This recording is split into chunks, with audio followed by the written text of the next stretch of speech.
Bismillah, Assalamualaikum warahmatullahi wabarakatuh. Perkenalkan, nama saya Muhammad Rizky dari kelas MN22J.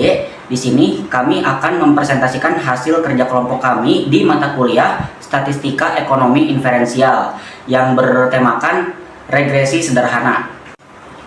Sebelum kami memulai presentasi, izinkan saya memperkenalkan anggota-anggota kelompok kami. Yang pertama ada saya sendiri, Muhammad Rizky, yang akan menjadi moderator sekaligus menjelaskan slide ke-1 dan kedua. Kemudian ada Dida Nur Maulida yang akan menjelaskan slide ketiga. Kemudian ada Eka Vika Putri yang akan menjelaskan di slide keempat. Kemudian ada Aminatus Zahro yang akan menjelaskan di slide kelima. Lalu ada Saudara Munif Rofiki yang akan menjelaskan di slide ke-6. Yang terakhir ada Saudari Hana Kezia yang akan menjelaskan di slide ke-7, ke-8, dan ke-9. Sebelum saya memulai menjelaskan tentang inti materi yang bakalan saya paparkan, saya akan menjelaskan sedikit tentang latar belakang pembahasan yang kita ambil. Kebetulan kita mengambil data dari produsen makanan yang bergerak di bidang cake and bakery, yaitu toko kue Ini Cake. Nah, dari toko kue Ini Cake ini, data yang bakalan kita ambil adalah kepuasan pelanggan terhadap kualitas produk Ini Cake. Yang dimana dari data ini kita akan mengambil 3 bagian, yaitu yang pertama ada di kualitas produk, kedua ada di value, ketiga ada di pelayanan. Yang dimana kualitas produk menjadi X1, kemudian value menjadi X2, dan pelayanan menjadi Y1.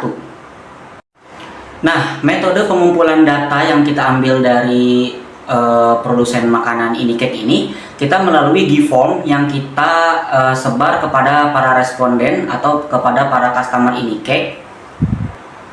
Dan terdapat sekitar 100 populasi yang kita pilih dan yang kita jadikan sampel itu ada di 60 responden, yang kemudian datanya akan kita jabarkan sebagai berikut. Oke, bisa kita lihat di slide ini, yaitu kita sudah mendapatkan variables insert atau removed.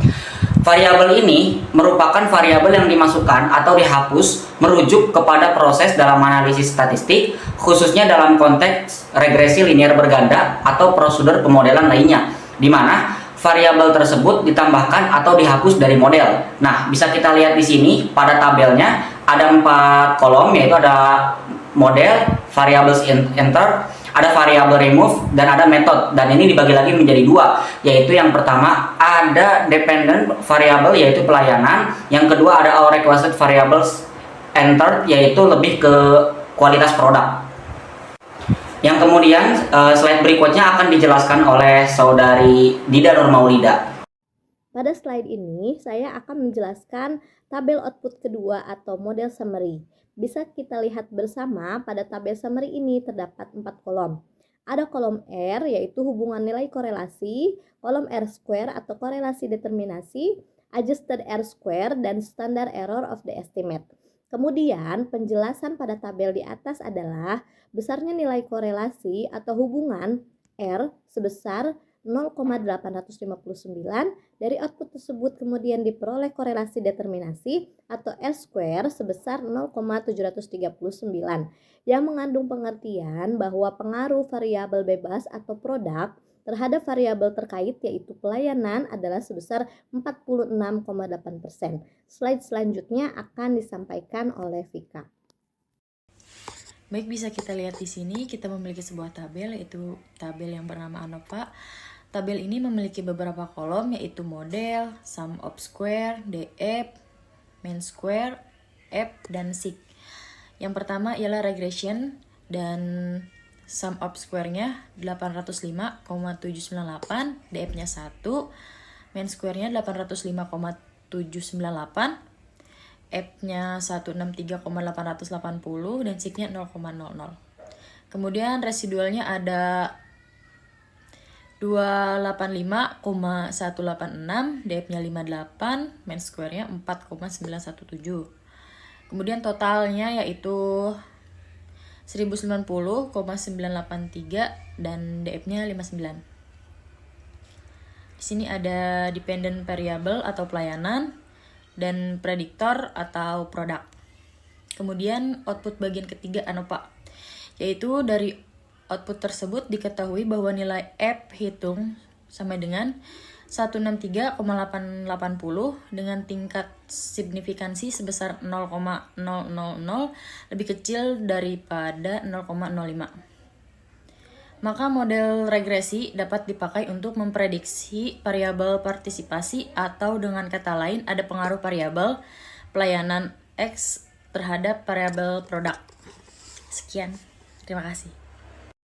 Untuk di tabel ini, saya akan menjelaskan tentang koefisien dan di tabel ini juga menggambarkan kita tentang persamaan atau model regresi yang merumuskan Y sama dengan A ditambah BX. Diketahui nilai konstan A sebesar 2421, sedangkan pelayanan B atau koefisien regresi sebesar 1431, sehingga persamaan regresi dapat ditulis Y sama dengan 2421 ditambah 1431X. Persamaan tersebut dapat diterjemahkan konstanta sebesar 2421 mengandung arti bahwa nilai konsisten variabel partisipasi adalah sebesar 2421. Koefisiensi regresi X sebesar 1431 menyatakan bahwa setiap penambahan 1% nilai trust, maka nilai partisipasi bertambah sebesar 1431. Koefisien regresi tersebut bernilai positif sehingga dapat dikatakan bahwa arah pengaruh variabel X terhadap Y adalah positif. Berikutnya akan dijelaskan oleh Saudara Munif. Pengambilan keputusan dalam uji regresi sederhana berdasarkan nilai signifikansi. Dari tabel confident diperoleh nilai signifikansi sebesar 0,000 kurang dari 0,05 sehingga dapat disimpulkan bahwa variabel pelayanan atau X berpengaruh terhadap produks atau Y.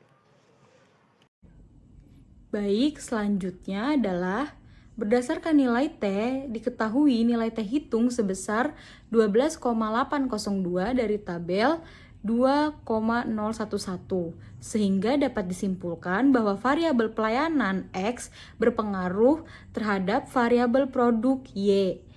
Dengan catatan, cara mencari T tabel yaitu A/2 bagi N min K min 1 sama dengan 0,05/2 bagi 50 min 1 min 1 dan mendapat hasil 0,025 dibagi 48 sehingga 2,011.